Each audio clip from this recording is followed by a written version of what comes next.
What's happening, people? Back with another reaction, back with some more J-drama score. And indeed, we're going back to a show that I have reacted to a piece of music from, but that was actually a proper song. We're talking the show Hana Nochi Hare, which is the sort of sequel or follow-up show to Hana Yori Dango, although it came like a decade later, which is to say, Hana Yori Dango, I've mentioned it in a few reactions where I've reacted to music from that show. It's a rom-com essentially. It starts very silly and funny. It stays funny the whole time, but it does get more serious over time. There are like class elements involved because most of the characters are like they're from crazy rich families, whereas the main female character comes from a very blue-collar family, so that's a big part of it. But yeah, bottom line, it was a really popular show in Japan and internationally. Indeed, I've talked to a few people since I started reacting not only to J-dramas, but actually most of these conversations have happened in like comment sections of unrelated reactions like Duran Duran and Aha and so on. But yeah, there's a few people I've talked to who know Hana Yori Dango and they're a fan of Matsumoto Jun and so on. So yeah, that show is hugely popular. So it ran for 2 seasons and then they did a film. I want to say the film was like '08. So yeah, then it was done, and then 10 years later, along comes another show based on a manga by the same artist who drew Hana Yori Dango originally, and it's a sequel show. It's the same high school, this like elite high school for the children of very wealthy families, and once again, the female character is sort of like accepted there even though she's not part of like an elite family or whatever, so she's the only poor person in the school. And just like in the first show, Hana Yori Dango, there's like a group of students that kind of run the school, although in this case, they're not all male. It's the correct 5, and the original is the Flower 4, and they're all guys. In this one, it's the correct 5, one of which is a girl, which I found to be an interesting development. And, you know, in some ways, a lot of the same things play out among different characters, but in other ways, the show is different. And I would even argue, as much as I love the original show, this show is like, it might even go a little bit higher, a little bit better, meaning like it does a lot of the same things, but I think it actually does maybe work even a little bit better in some ways. I think it's a bit more serious in terms of the emotion. My only complaint is that there's only 1 season, as you know, but maybe they're going to come back for 2, but it doesn't seem like it. It seemed like the end of the first season was basically like, okay, that's it. And the ending is a bit short, meaning like it's the last 5 minutes of the last episode where they kind of like, okay, so this is how it's going to end. There's no epilogue. It's like they haven't even fully explained like exactly what's going to be happening, and then the show's done. So my one complaint about the show is that it ends a little too quickly, but generally speaking, I think it's great, and indeed, I think it's actually maybe a little bit better than Hana Yori Dango. Long story short, the soundtrack here was done by 4 different people, and all the track listings and the artists, like the different 4 composers, it's all written in Japanese. So I had to do some searching around online, but I was able to discover the name of the 4 different composers, and the composer of the piece that we're going to listen to is Ohmama Takashi. So yeah, there's, like I said, he's one of 4 composers, but yeah, he's in his mid-30s. He was born in '88. He's worked on shows going back as far as 2014 and then right up into the present with a couple shows that he's composed for in 2022. So yeah, this piece is called Rival.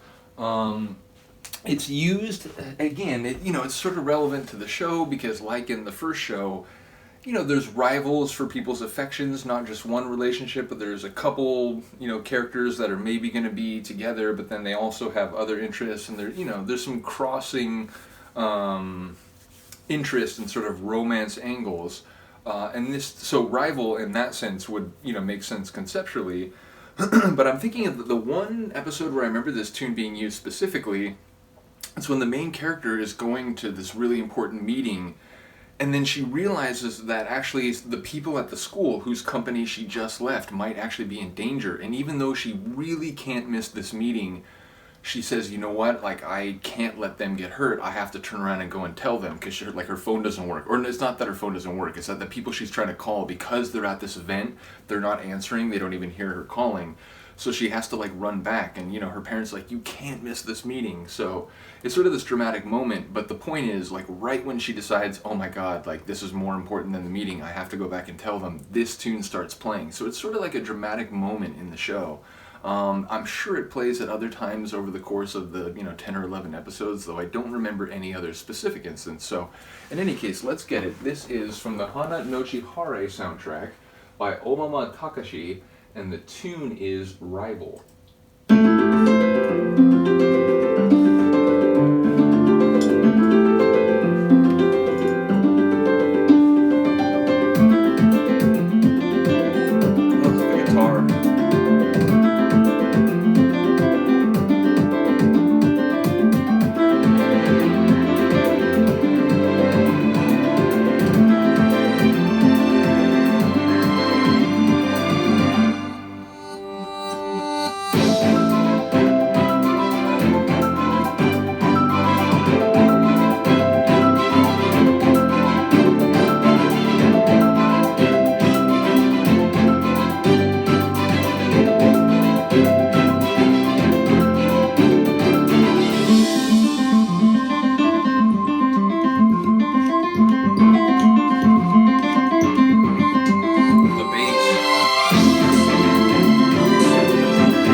Like energy and percussion, it feels, kinetic.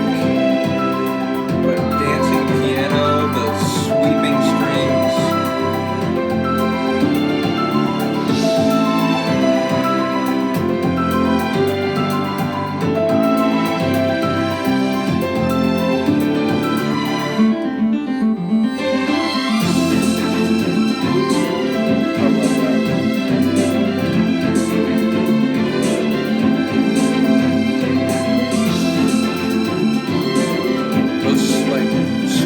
I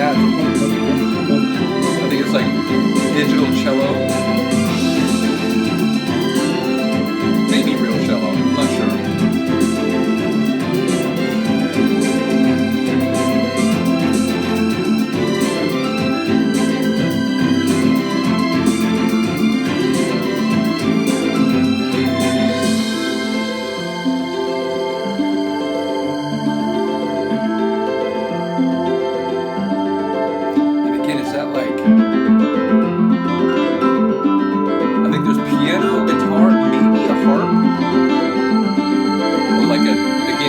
Synth harp.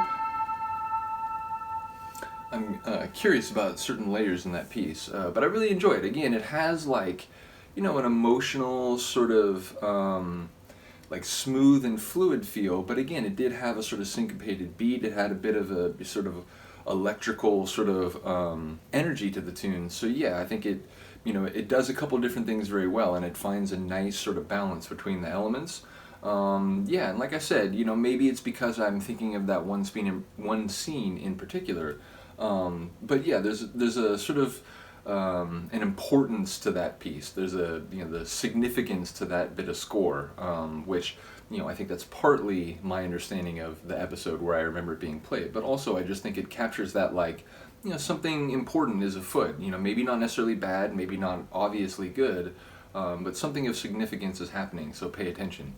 But yeah, let me know what you think. Once again, shout out to Ohmama, Takashi? Yeah, Ohmama Takashi. And yeah, big ups to the show, Hana Nochi Hare. Again, those of you who know Hana Yori Dango, if you haven't seen this sequel show, you really should check it out. Not only is it good just, in terms of it captures a lot of what the first show did really well, but 3 of the Flower 4, there's one old school member who doesn't make an appearance, but 3 of the members of the Flower 4 in the original show, including Oguri Shun and Matsumoto Jun, like 2 of my favorite actors, as well as Shota Matsuda, they all make guest appearances in different episodes. They're not all of them are in, more than one of them is not in a single episode, but again, 3 people from Hana Yori Dango do make guest appearances over the course of the show. And Sojiro, played by Shota Matsuda, he is like a particularly important character near the end of the show. So yeah, if you know the original, you will enjoy it. Do let me know what you think of the piece. I'll see you next time. Peace.